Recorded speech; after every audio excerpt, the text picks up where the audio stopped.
మహిళలు అభివృద్ధి చెందినప్పుడే దేశాభివృద్ధి సాధ్యమవుతుందని కేంద్ర మంత్రి వెంకయ్య నాయుడు వ్యాఖ్యానించారు. కేవలం మగవారు మాత్రమే పనిచేయడం ద్వారా సమాజం ముందుకెళ్లలేదని, మహిళల భాగస్వామ్యం కూడా తప్పనిసరని అభిప్రాయపడ్డారు. మన దేశంలో లింగ వివక్ష కారణంగా మహిళలు అనుకున్నంత అభివృద్ధి సాధించలేదని జాతీయ మహిళా పార్లమెంట్లో వ్యాఖ్యానించారు. మహిళలు ఆత్మ గౌరవంతో, ఆత్మ విశ్వాసంతో ముందుకెళ్లేందుకు ఈ సదస్సు ఉపయోగపడుతుందని అన్నారు.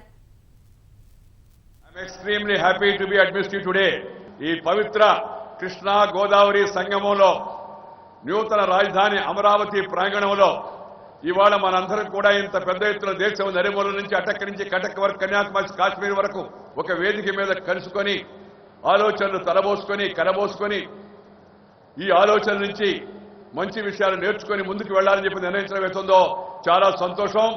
There is a man in every woman. WMAN. Men came because from the womb of the woman. So there is a man in every woman. ఈ దేశాన్ని మనం భారత మాత అంటాం. భారత మాతకు జయ హో అని. ఈ దేశంలో పవిత్రమైన నదులు చూడండి. Brahmaputra, Ganga, Kaveri, Yamuna, Narmada, Tapati, all beautiful names are women only.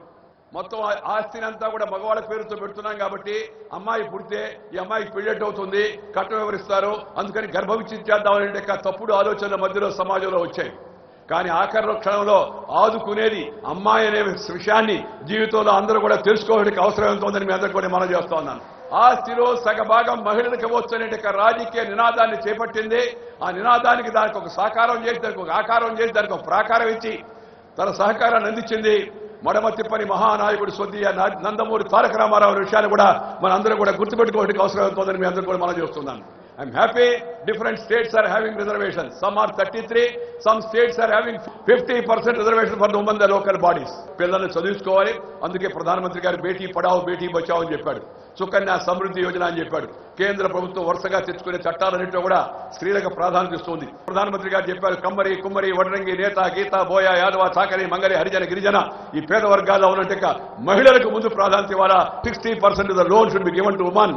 ఆ విధంగా చేయడం వల్ల మహిళలకు ఆర్థికమైన స్వావలంబన వచ్చే అవకాశం కూడా ఉంది.